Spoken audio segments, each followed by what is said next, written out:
Good evening, everyone, and welcome to week 3, our week 3 Zoom session, our learning forum. I can't believe that we are at week 3 and you're all still here. Well done. So what we're going to start off with is just a bit of a check-in. So I'm going to ask you to share on a scale of cat where you're at. So how you're feeling this week. We've got 9 options there. You may actually have a combination of a few.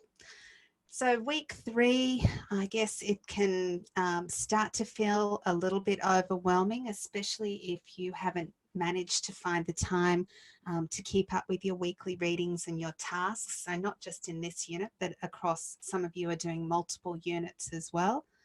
And a reminder as well for those of you who haven't heard about the Student Success Group, the details were in last week's Learning Forum. It's a really wonderful support group that can assist you with academic writing and referencing and data searching as well. So they're part of the library. So have we decided where we're at? Would anyone like to share?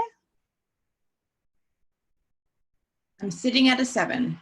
You're sitting at a 7. Oh my goodness, you are tired. That's my daughter, my 21-year-old daughter. That's what she's like. She just sleeps all the time. I'm sure she'll get over that. Is anyone a 6? Is anyone feeling I'd love to be a 6? I'm a 6. Happy. You're a 6? Oh, fantastic. Excellent. A 5? Yeah. I'm feeling like a 5, but I know I should be a 6. That's what I want to do. Excellent. Some of the younger students who went into the Valley on the weekend had a bit of a party. They were definitely saying that they were feeling like a 5. Some wanted to be here at a 9. But yeah, few 4. Anyone feeling just a little bit had enough and I've only just started. Not good. All right. Let's move on. So someone's dreaming of being a 5, but they're more like a 2. Oh, we've also got a 3. Frank, I'm not going to ask why you're feeling like a 3. Very strange. Okay. All right. So the national standards, I asked you to have a look at the clip that was online. So that was just a little brief overview of what the national standards are. And you also were asked to read chapter 11 of your textbook as well. We're going to have a talk about that a little bit later. But just an overview of the national standards.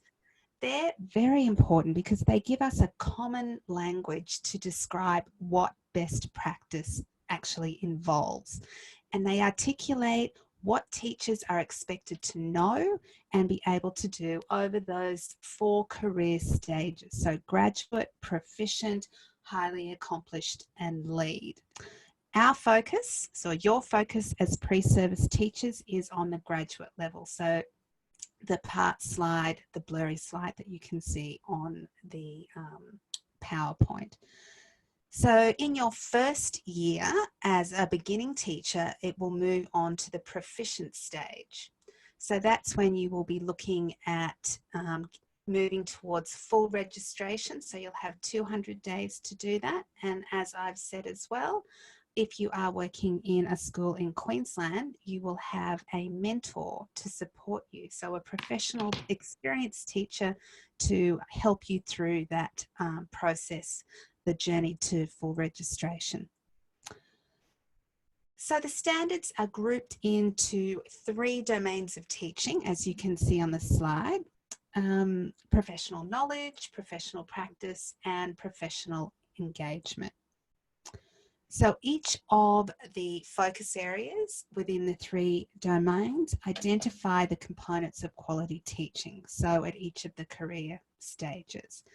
So with this particular one, you can see graduate, the one that we will be concentrating on, they have specific focuses in each area. So when you would have broken down your paragraphs, your consolidation paragraphs that were part of the tasks for this week, you would have seen if you could link them to any of these standards. You may have actually linked them to multiple standards as well, especially if you're thinking about teacher as learner. I guess you would have been looking over here at engaging in professional learning and improving practice. So collaborating in a community of practice, possibly. Yeah, so based on this reading and on the reading in chapter 11 and your viewing of the clip, what do you think, why do you think there is a need for professional standards in teachers? Remembering that these standards are now national. In the past, a few years ago, we had standards for individual states, and in Queensland that was under the Queensland College of Teachers and other states as well. I know, Cherie, you're in New South Wales, is that correct? Yeah. So there would have been different standards for each state. So now, thankfully, we have a national standard and also a national curriculum as well. So who would like to start first? Why do you think there is a need for professional standards? Can you hear me? Yes, I can hear you loud and clear. Good. There's kids in the background, sorry. That's okay. So there's a need for professional standards I had because it provides a benchmark for all teachers sort of nationwide. Yes. As well as it gives the children equal opportunity. If we're all sort of at a similar level or professional standard, then it gives the children all equal opportunity to learn, or more of an equal opportunity. Thank you, Tanil. Yes, that's a really good, some good points there. Anyone else like to share? I guess also, so there's a way of assessing where you're at as a pre-service teacher and what you need to aspire to be at that level that's of the expectation. That's a very good point, and that's something that is extremely important because they provide a framework to assist us in evaluating and judging the success of our teaching, and I guess also of the students' learning, the outcomes. And they're now actually the basis of our practice teaching goals, of our performance reviews, which of course is directly linked to promotion. And it's also has assisted with our curriculum here at uni as well. So it's given us a framework, a consistent framework across all states and territories.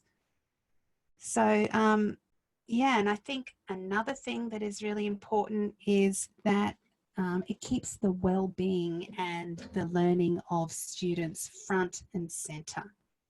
And it really does encourage us also to reflect on our practices, so our professionalism. That might be ethical and legal practices as well. This is something that is going to be front and centre in our seminar that we're going to have tomorrow morning at 8 a.m. if anyone wants to join, to be there in real time, or you can watch the recording afterwards. So was there anything specific that you got out of the reading of chapter 11 in terms of the of professionalism? Who would like to share something about the reading? It really goes down to, well, some of it goes down to your own practices and your own beliefs and stuff like that with your codes of ethics. So although that, you know, they have a code of ethics and you have your legal as well, it really does go down to your own prior, what's the word? Experiences or knowledge? Yeah. And how you act as a professional. Definitely. That's right. So, you know, I guess in our childhood, the way we were brought up. We have certain values and beliefs and practices and cultural practices as well that really do define who we are and how we're going to act and behave. Would you agree? Yeah. So in terms of our approaches to teaching as well, and what we deem as being professional or unprofessional. So those are all very important. Excellent. So in looking at the reading, hopefully everyone has had the opportunity to go through the reading and also the note-taking PowerPoint that Jen has put up on Blackboard for you. I really would suggest that you have a look at that, because research has suggested that on average, full-time university students actually spend up to 6 hours a week, so completing their readings and possibly research and the tasks around those readings. So that equates to about 60% of your learning. So it's really important that you develop some good skills to ensure that to support your understanding of the readings. So Jen suggested the close reading and note-taking strategies, and that was to assist you with your comprehension and also the retention of important content.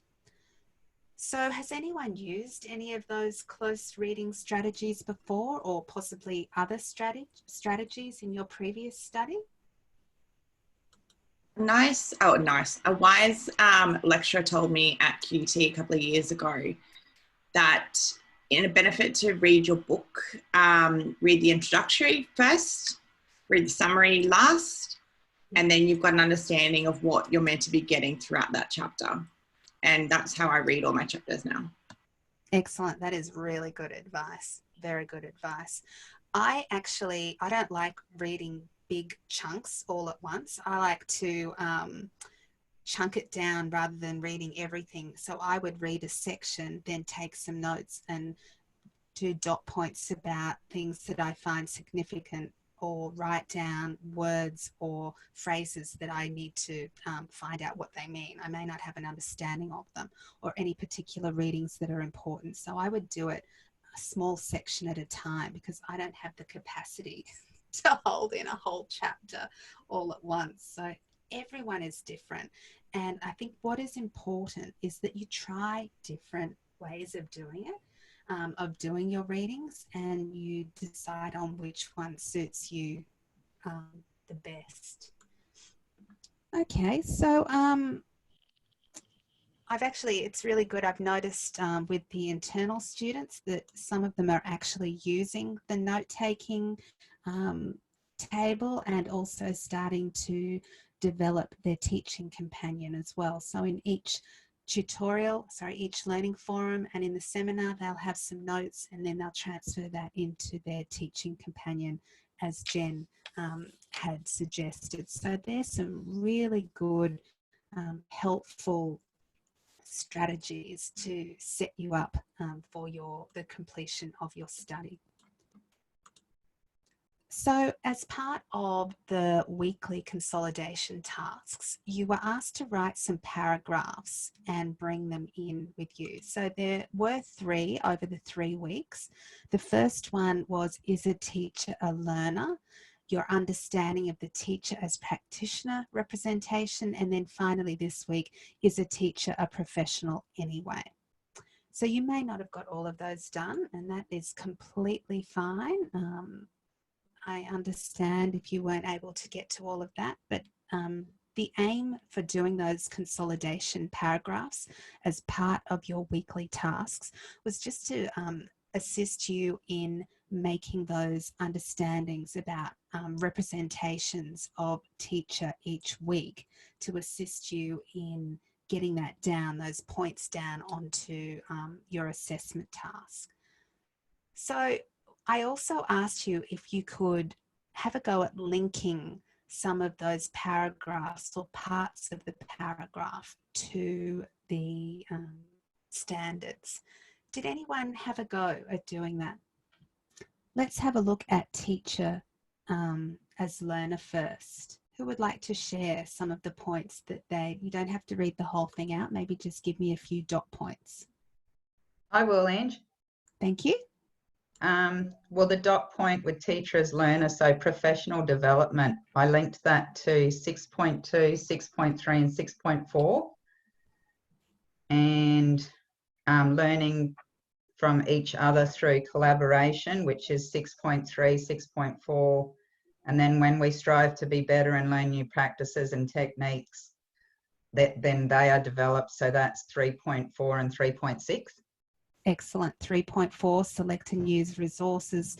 3.6, evaluate and improve teaching programs. That's excellent. Very good. So this is something that you're going to be doing throughout your degree. Those standards, as we said, they're the basis of understanding our professional practice and improving it. So we're constantly going to be linking back to the standards.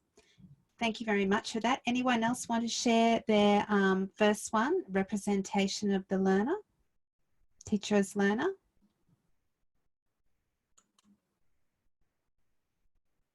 Yeah, Mom. I actually linked some of it even back to 1.3. Those students with diverse linguistic, cultural, religious and socioeconomic backgrounds. Yes, so in the learning, you have to learn about the different cultures to actually help those children where they're at as well. Excellent, very good. Yep, so you would need to have a good understanding of those cultural practices and possibly even some of the language as well to communicate and assist those students. So that's a really good point. So I've, in my paragraph, I've mentioned about teaching staying relevant, and I think implementing teaching strategies for using ICT can play a part in that, to keeping up to date with technology. That's a really important point, Frank, a very important point. So making sure that we do keep up to date, that we are lifelong learners, because technology is going to, well, it has changed so rapidly and it has had a big impact on how we teach students and assisting students to be able to function as 21st century learners. So that's a great point, Frank, a really good one in terms of making those links to the standard. One more before we move on to teacher as practitioner. I was just going to say 1.5, so differentiate the teaching, which sort of, I'm not sure whether I'm on the right track here, but one of the things that I took away from that teacher as a learner was getting an insight into a student's world, and then to be able to understand that, you'll need to, which then would lead you on to understanding how they learn and how you would teach them. Would that be right? Definitely. That is really significant because, as we said, teacher as a lifelong learner, we would be learning from our students, and to be able to learn from our students, we need to have a good understanding of them, don't we? To be able to differentiate, to meet their individual needs. So again, really good. So as you can see, you know, we've linked lots of standards, lots of those focus areas to that one particular area. Thank you very much for those of you who shared. So moving back to the questions, so your understanding of the teacher as practitioner representation. So we actually went through that in a lot of detail last week in terms of unpacking the teacher practices. So what sort of points did we come up for that one in our 100-word paragraph? So Someone else? sorry, I've related to Frank. 2.3, the curriculum assessment and reporting, and finding lessons and linking them to the curriculum. Yeah, excellent. So teacher as practitioner, like following the curriculum and linking it to assessment and reporting. Yeah, that's an important one. Anything else? Cherie? Oh, sorry. Oh, yeah. 3.2 plan, structure and sequence learning programs. Yeah. So through the understanding of the method and theory of teaching, a teacher can bring their successful pedagogies into practice. Excellent. Very good. So tell me again which one you linked it to. 3.2 plan, structure and sequence learning programs. Excellent. Yeah. So again, using the knowledge of student learning, content and effective teaching strategies. So remembering that practitioner, teacher as practitioner, all of the approaches are purposeful and thoughtful. That's what we saw when we looked at those clips last week. There is so much thought and purpose put into every approach, every strategy that teachers use with their individual students. Okay, Susie, have you got anything that you would like to add to that in terms of the practitioner? No, I've had similar ones. Similar ones, yeah. Anyone else? Paris, anything to share?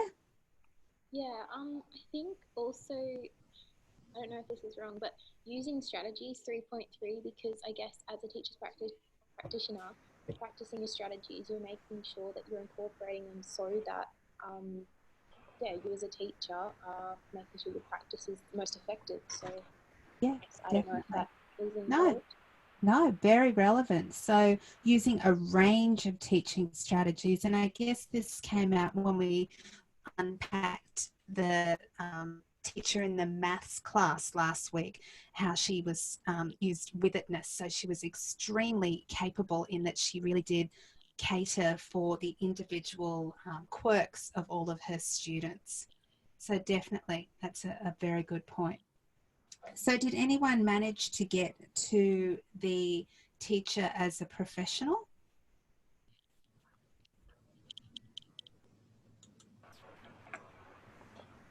Anyone? Yeah, I did just briefly. Yeah. But I've just got mainly leading and adhering to the professional standards. Yes, yeah. And I'd probably just include the whole professional engagement section. Yeah, yeah, very much so, because so engaging in professional learning and improving practice, which again links us back again to the lifelong learner. So we can compare and link a lot of, you know, teacher as learner, teacher as practitioner, and teacher as professional. A lot of these standards do link to all of them. So apply professional learning and improve student learning. Yep, sorry, was the... Yeah, sorry. Would you also include like 4.4, so like maintain student safety as well? Definitely, that's a really important one. And something that you're going to come across in your professional experience, and we're actually going to talk about it in the seminar tomorrow as well, is use ICT safely, responsibly and ethically. That's a very important point with online safety in the classrooms, and also encouraging that at home as well. It's a very good point. Okay. Anything else that anyone would like to add to that with any of their annotations? So if you didn't get the opportunity to go through and write a paragraph for each of those, I would definitely go back and do it, because this is the basis of your assessment task. So for those of you who have a paragraph for each one, you know, you can break that down into dot points, and when you've decided which graphic organizer or drawing you're going to use, then you can just insert that into your PowerPoint. Okay. So I've just got a slide here that I just want to do a check-in, just to make sure that all of you are well and truly on the way to having an accurate understanding of what the assessment task involves, and also to completing it as well. So you really should have finalised what graphic organiser you're going to use at this moment. So do you have any questions around that? Read through the slide and make sure you have a good understanding. So that's part one. So that's when you have to draw your visual depiction of how teachers have been represented in response to each of the 4 representations. So teacher as learner, practitioner, professional, and change agent, which we'll be looking at next week. So you need to choose a graphic organizer or possibly a creative response, a drawing, to represent those 4 different areas. And it's important to remember, as it says on the bottom of the PowerPoint, that you're not going to be assessed on your drawing or your graphic organizer. It's going to be the content that we're looking at. Can I just ask, what do you mean by form of graphic organizer? Okay, I'm going to go through that very soon in detail. So that's a really good question. But basically it's like, you know, how we looked at the mind map or the Venn diagram, or possibly one of the ones that we looked at last week with teacher as a practitioner was the fishbone template. So they're specific graphic organizers that you might want to choose, but I'm also going to mention a few others, and I'm going to show you how you would actually design it and on your PowerPoint as well. So once you've actually decided on your graphic organizer, so you're going to have 3 PowerPoints. So it's going to be based a PowerPoint's 3 slides. The first one's going to have your name and your details on it. The second slide will be the actual drawing of the 4 representations, and the last slide will be, as it states on the task, will be your reference, where your references are, and you need to have a minimum of 3 to 4 references in this particular task. So you will have your 3 PowerPoint slides, and your image on the second slide would represent the 4 representations of teachers.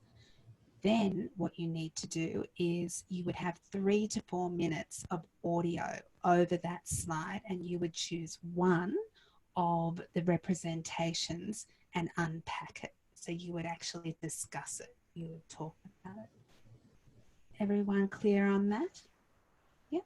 Angela, when you're wanting the 3 or 4 references, are you wanting that in the graphic organizer part, or just when you're doing your Okay, I'm having a little bit of difficulty hearing you, but I think I heard the 3 to 4 references would be on the 3rd slide, so on your final slide, and that would be in APA. And so it would just be any references that you refer to in the slide. You might also have images. So if they're images, you might have to reference where you got those images from as well. You might reference the textbook, or you might reference some research that you found within the textbook. Does that answer your question? Yeah, thank you. My pleasure. All right, so we'll move on, and you may, as we tease it out a little bit, you may have some more questions. So as I said, by now you should have finished or should have finalized what kind of graphic organizer you want to use. And this is going to be a very individual decision. So based on your learning styles or your ways of thinking. Many of you have already emailed me and discussed your preferences and what you might want to do. Importantly, as Jen outlined in the seminar last week, visible thinking is a very common tool used in schools. So this is used to help students make their thinking visible. So visible to themselves, to their peers, and also to their teachers. So this really supports student engagement and also teacher assessment of learning. So in terms of assessment and evaluation of students' learning, you can make sure that there are no misconceptions. It gives you a good indication of their prior knowledge and also their reasoning ability. And it also gives you a good understanding or a visual understanding of the degree of their understanding. So with this visible representation of children's understandings, it really does help teachers to address any challenges that the students may have. and it also allows students to be more metacognitive, so to be able to think about their thinking. And it's also a good way for students to realise that school isn't just about memorising content. Importantly, as 21st century learners, it's about exploring and expanding your ideas. So it's about investigating. So you will find as you go out on placement that these visual representations are something that a lot of classroom teachers are using, and also in early childhood settings as well. It's actually something that we've been using for a long time in terms of using the emergent curriculum and using things like mind mapping with students, so to encourage project-based learning, which is something that it is very much my method of teaching. And I still use mind maps and things when I'm planning my lectures and tutorials and things as well. Okay, so I'm just going to go through a few of the graphic representations that we've mentioned so far, and I'm also going to introduce you to a few others as well. So mind maps, so this is how you would present the mind map. So the representations of teachers, and you've got 1, teacher as professional, 2, teacher as change, teacher as learner, and teacher as practitioner. So you would have your dot points in here, and then you might have some images over here if you want to. I've noticed someone brought in one today and they had some little drawings that represented each one of these points as well. So you would have dot points, and then the dot points occasionally in some of them, if it's relevant, you might have a reference there to say where you sourced that information or that point from. Does anyone have any questions? How big are they meant to look? Okay. Like a lot bigger than that, or? I think about that size. If we have a look at this one, you know, I've got some links here that you might want to look at. And so for mind maps, MindMaster, Google, Visio, Oya, and then for infographics, there's some few internet things that you might be able to use to assist you. But this is what I meant here by about, you know, some images or something, or some of them might get, you know, something like this. It really is individual. It's very much up to you how you want to lay it out. The most important things is that you actually, the content is the most important. The content and making sure you reference your ideas as well. So the next one is the fishbone template that you would have used last week in your task. So we've got representation of 4 of those.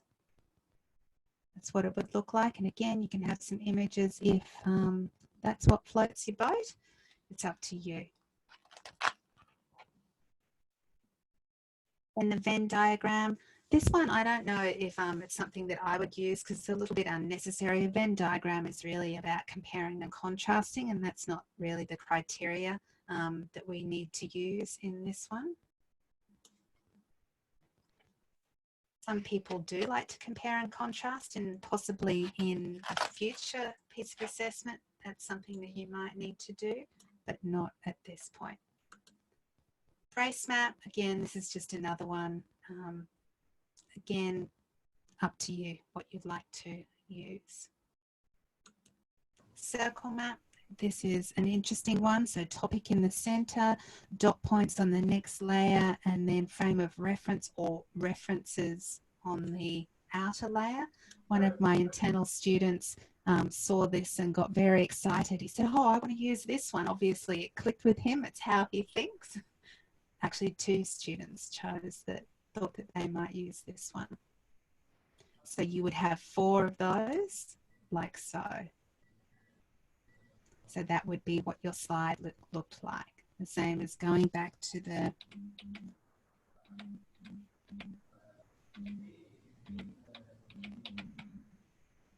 mouse doesn't want to work.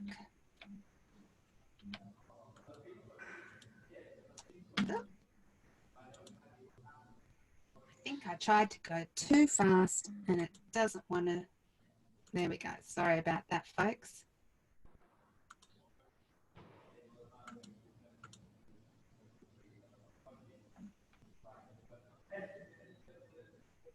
Okay, so the 4 representations, no matter which one you choose, whether it be a drawing or one of these particular templates, you would make sure that you have 4 of them.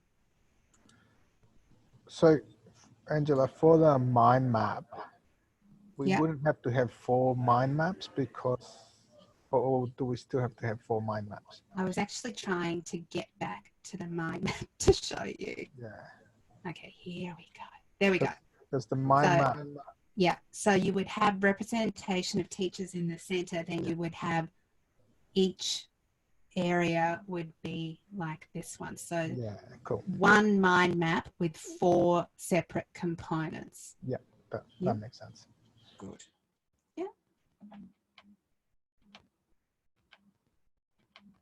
Ange? Yeah.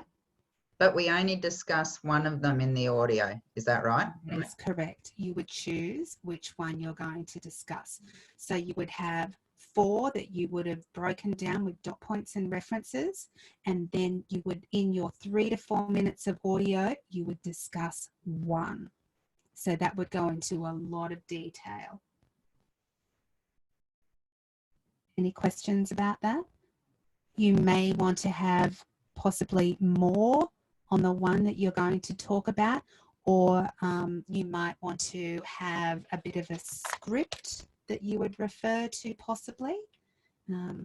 So there's no visuals. So if you do want to refer to a script, obviously, if you were reading it out as such, you would read it in a way that is rather expressive and not quite obviously read out verbatim, but that's up to you, remembering that you will be marked on the content.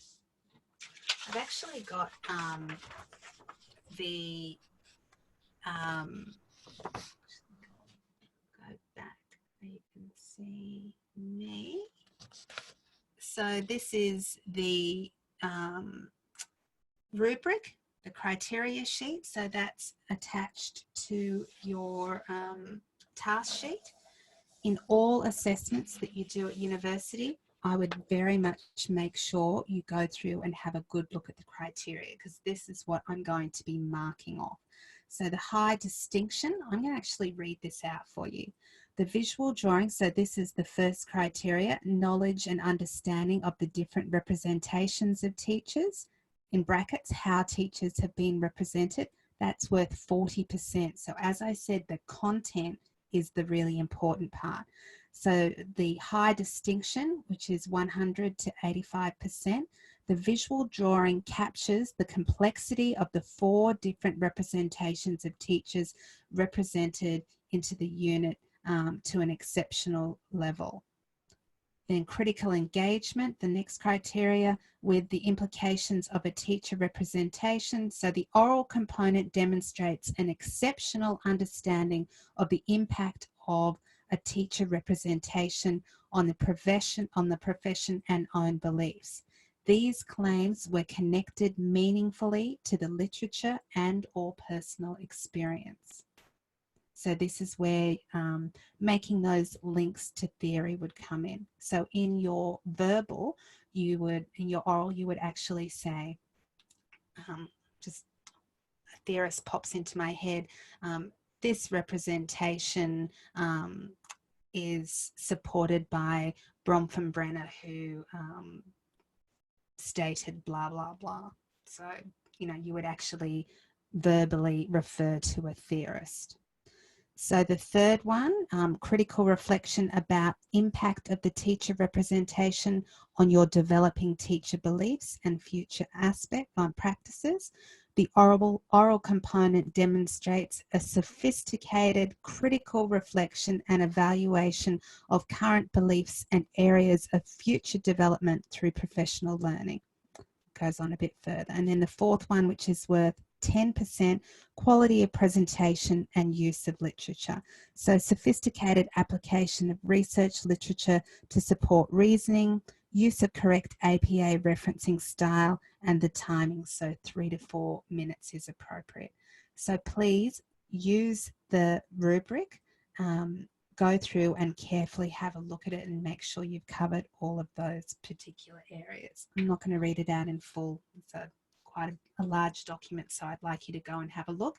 And as always, if you do have any questions, email me and I'll be able to help you. Any questions at this point? Fong had a good point on the comment. She was talking about how if you could do a example, a mind map with one. Yeah, did you see that comment? I'm just reading it now, mixing it up. Wow. I have a bit of trouble getting my head around that because I'm fairly structured. So look, I guess you could, but I don't know. I'd like to talk to you further about that, actually.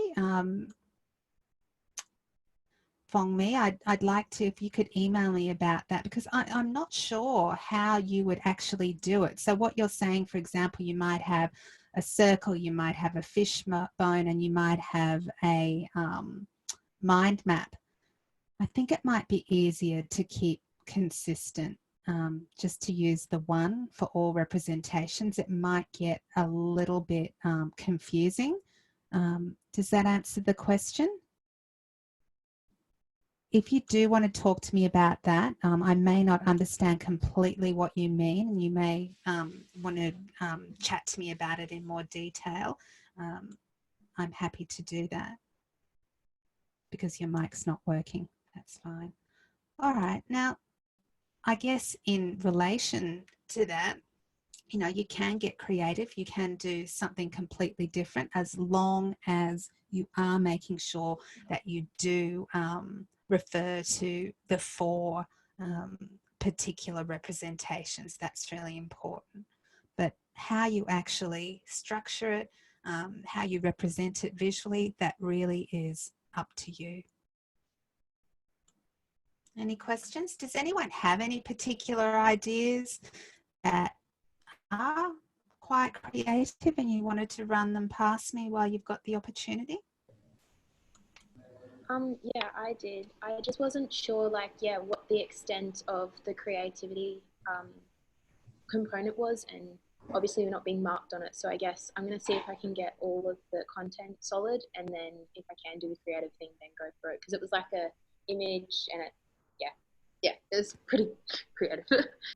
Paris, that is perfectly okay, and I love your thinking in that getting the content sorted first, because as you saw with the grading, that's the most important part.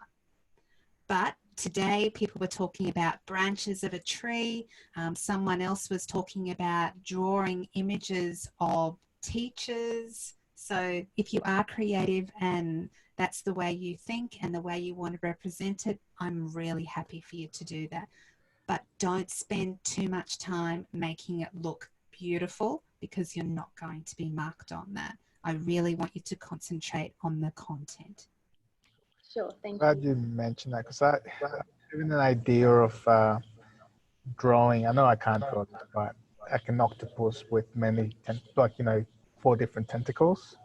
Yeah, that's good. That's good. Yeah. Or 2 tentacles per representation if you wanted to be anatomically correct. Yeah. So, that's true. But yeah, that's great. That's great. I love that. So it's up to you what you want to do. But I've got some tips for you here, just to, because as I said, you really need to be getting yourself sorted and to be starting to think about that. That's why we wanted you to do those paragraphs to share this week, so that you could start really thinking in depth about that and start linking it to some theory as well. So remembering, you in your actual assessment, you don't need to make all of the links to the professional standards. That was just a task that we wanted you to do today to get familiar with the standards. But in your actual assessment piece, you don't have to make those direct links to the standards. In saying that, you may like to, when you're verbally discussing it, you might want to make links to the standards. If you wanted to do that, that would be a little bit extra. That might get you that higher grade, possibly, if that's what you're looking for, if you did want to go above and beyond, because I guess linking to the standards would be giving examples from professional practice. So have a think about it. So yeah, this week you need to decide what your visual depiction is. And as I said, you could do a script for the oral component, but you don't need to submit it. You want to sound as succinct and professional as possible. And yeah, as I said, make sure you verbally name drop the people you are referencing. March 29th, that's a Sunday, 11:59 is the cutoff time. Now, also some technology tips. Apparently, I wasn't aware of this, but someone has told us that if your design doesn't fit on a standard PowerPoint slide, you can change the size of the slides, and there's a link to find out about how you would do that. But I have no concern that you won't be able to fit it on the slide, but if you did want to change that, there is an option to do it. Check the size of the file isn't over 20 megabytes. HiQ can support you to make the file smaller if you need to. Also, as I've said before, if you don't have PowerPoint, you can get that, a free version from HiQ. Now, in terms of submission, this is very important. Obviously, close of business on Friday until Sunday, you won't have contact with us, your lecturers, tutors, and Jen, the unit coordinator. So if you do have questions, please make sure you ask that sooner rather than later. IT support on the weekends, 9 to 5 p.m. And 7 to 10 p.m. on the weekdays. So if you do want to make sure you've got that IT support, you would try and get it in on Friday.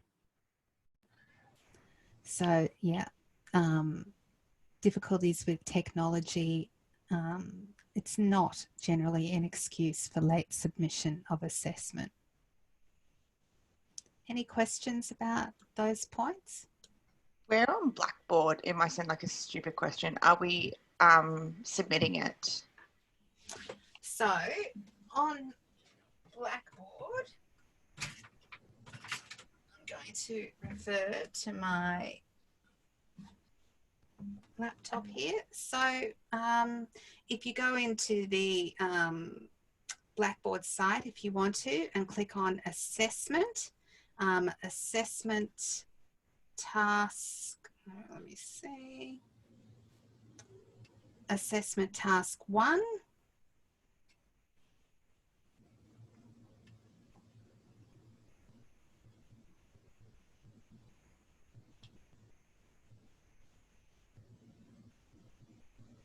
Okay. I'm just looking because there would be a portal here.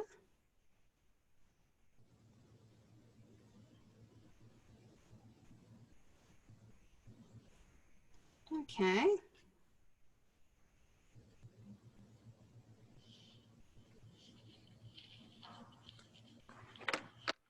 All right, I can't actually see that as yet.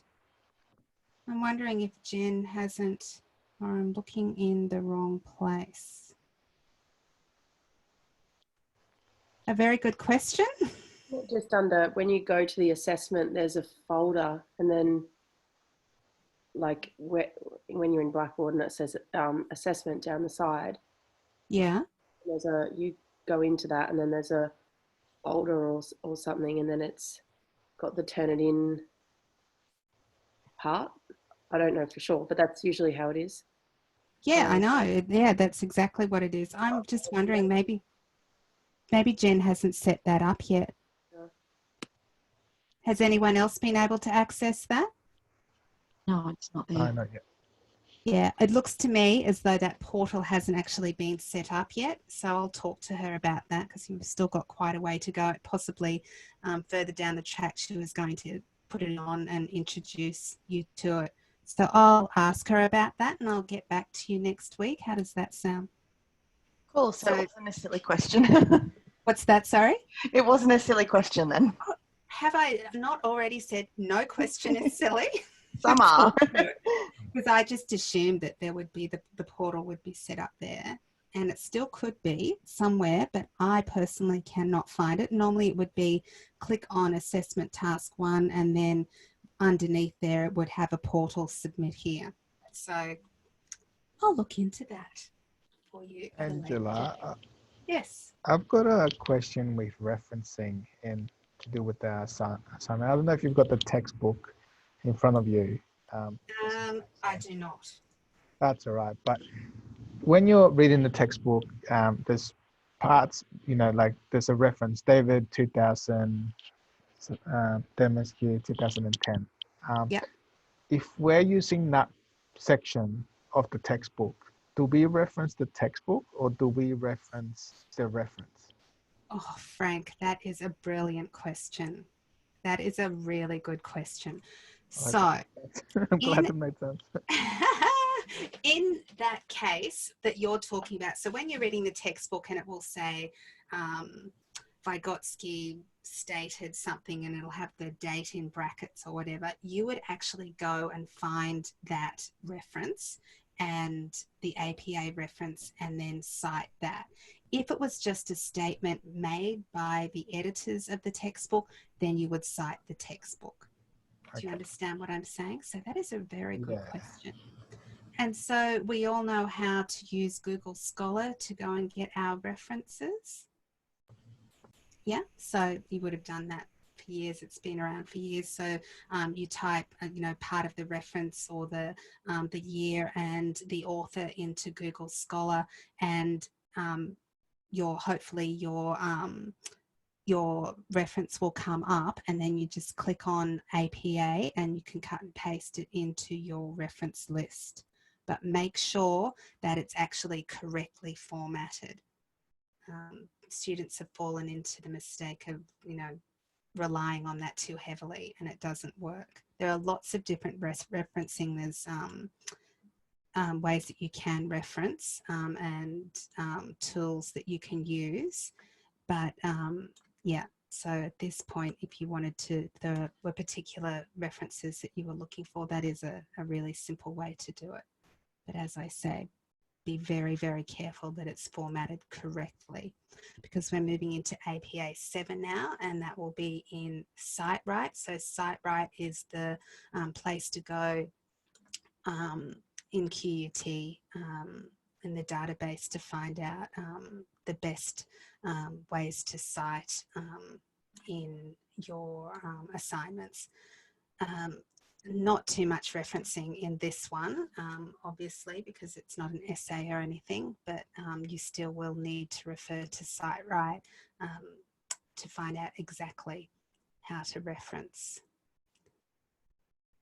Any other questions? We've had some good ones. Question. Yeah. Referencing as well. I don't know if I missed it before when the kids were distracting me, but with the graphic organizer, if we have, say, a dot point in there that has been taken from somewhere, do we need to cite it on the graphic organizer like Jen did in hers? Yes? Yes, definitely. Yeah. Thank you. Yeah. Do we have to cite the graphic organizer? So if we're using one, like an application, do we have to cite the app? Yeah, just to be safe, I will cite the app if it's a particular one that you found on the internet. If it's just a mind map or a Venn diagram or a fishbone, you wouldn't need to cite that. That's fine. But if it's something specific, I'm not sure what you're referring to, Taryn, but it's always safe to reference if you're not unsure, if you're not sure. Good question, Taryn. Anything else? All right. We've got, I just want to normally what we do in the internal, and we did one externally last week as well, is an exit ticket. So in class, we actually had 60 seconds of thinking time. Then we had 60 seconds to find a partner and form a pair. Then we had 60 seconds for one person to respond, and then 60 seconds for the other person to respond. So this is just an exit ticket that you might want to add to your teaching resources, to your teaching companion. But obviously we're not going to do that online. But I just want to ask you if there is anything important that you can think of that, you know, you will use either in your future study or in your learning environment practice. Anything that you can think of that we went through today, this evening? Yeah, Ange. Yeah. I loved your point when you're doing readings about to break it down and just read a chunk at a time. That was amazing, because when I was reading the other night, I did sort of get a bit like, and it was too much, and I did have to go back and read it again. But now that you've said that, it just really hit home to me. That was a really good point. I agree, Lauren. Yeah, I actually chunk it, and then if I do have the energy, I might go and read the whole thing again, but generally I don't do that because I never have that much energy. But yeah, and even going back the next day and revisiting your notes as well, that's a really good way to do it, like the next day, because then that kind of solidifies it in your mind, and you might even think about it in a different way. Something else, if you do have a study buddy to talk about what you actually read as well. And that's why in these Zooms or in class, I do say, you know, is there anything particular about a reading that you'd like to share? Take that opportunity. When I ask that, have some dot points there, the things that are really significant to you, and share it. Talking to other people and, you know, teaching someone something is actually the best way of learning. And I don't know if any of you were children, but I actually found that I learnt so much when my children were young and I was helping them with their homework, you know, actually having to think about it and think about how you're going to explain something as well. That's a really good way. So sharing your readings. Anything else? I have found this session to be very much like sitting in a classroom. For being an internal student to now external, I feel like I've come away from this with knowing what I have to do for my assessment, knowing what needs to, like the requirements and everything like that, opposed to just reading it. It's a lot better when someone goes over it and you're able to ask questions. So I found that this has been a lot like having an internal class, and I feel a lot better about this. If I could go back to the cats, I would pick one of the, I feel a bit more chilled out than the 7. So you'd be number 1, sitting there feeling very chilled. Excellent. Yeah, I feel on track now. That's great. That's great, Taryn. Sometimes also it just, if you don't understand something, all it needs is for you to say to a teacher or someone, and this is what I get my son to say to his teachers, I don't understand, can you explain it in a different way? That's all it takes sometimes, just to twist something around for you to understand exactly what the intention is. So my takeaways, I'm going to find out about the portal. That was a really good question. Was there something else, a question that I needed to? It'll come to me.